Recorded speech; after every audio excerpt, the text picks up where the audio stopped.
There are different international QC standards people may follow, like Acceptable Quality Limit (AQL) and others that are good. But I have not seen any information telling you how to build and control your QC department. I'm sharing ours here. The main person in charge. Ideally, this needs to be a QC manager, but in reality it's difficult to find them. First, the person must understand and have experience and knowledge of furniture manufacturing and quality control procedures. This resource is not difficult to find in Vietnam. The challenging part is that the guy in charge must have an understanding of the manufacturing process and the clients. These can be importers, wholesalers, retailers, or the final clients who put their furniture in their homes. The role requires watchfulness. Understanding clients requires physically traveling to those clients, experience staying in nice places, in short, traveling the world. What is a common sense for a manufacturer isn't the same for a furniture retailer or, let's say, a final client, because they all look at the same thing but from different perspectives. So it's essential the person in charge understands all parties involved and can balance it out. Such person is not easy to find. Different customers have different quality standards, and many customers don't know what their standards are. For example, they just buy what looks good to them. The bottom line is that the main guy sets the standard for the QC team regarding a project, the client, etc. In our company, at this stage, I cover this role and I set the standards for the QC team, the system to control QC.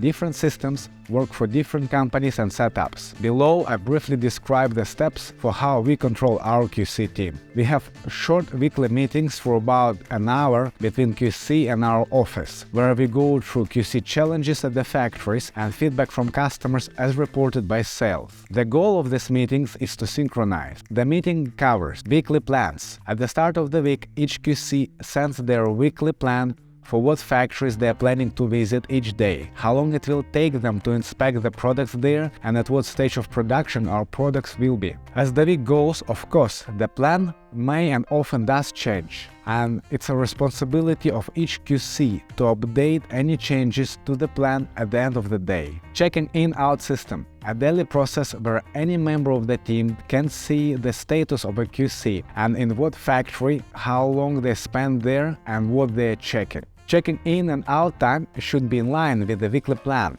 and if they are not, it probably means something went wrong in production that requires further explanation. Every day, we receive detailed photos by link from our QC team, describing the factory, order number, and at what stage of production our products are. We receive photos both of good quality and what our QC has rejected. The photos are entered in our master order follow-up plan. This is our main dashboard where we see, monitor and control the progress of all our orders. In this plan, we have clear targets for estimated time of departure, broken down into different stages including cutting, assembling, painting and packing. If at the planned time we see that we have not received the required photos, it's a red flag for us, which indicates possible delay or issues, so management gets onto it. Orders samples coordinator. I used to think that all those follow-ups, monitoring and controlling, which must be done correctly and recorded electronically in the documents, should be handled by a QC manager or a QC leader. But in reality, for us, it does not work that way.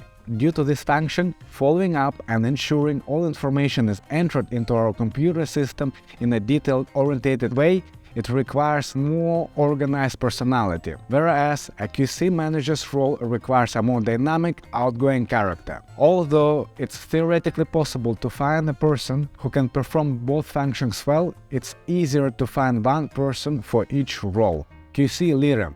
Ideally, if your QC team is more than a few people, you should have a quality control manager, or you can call this position a QC leader. Your QC leader should supervise the whole production process, control the team, and resolve any issues that arise between the QC team and factories. The function of a regular QC is not to be good at negotiation skills, be flexible, or able to find a common ground with the factory, but rather to reject if there are any issues. A QC leader, vice versa, need to have a set of these soft skills. When a QC spots an issue, he or she should simply reject it, with ideally, but not necessarily, suggesting a way how to fix it. Mostly, regular QC guys don't have good soft skills developed. So, along with supervising and controlling all QC processes, QC's leader big role is to develop relationship with the factories to get them deliver what customers require in the smoothest way possible, which is not always easy.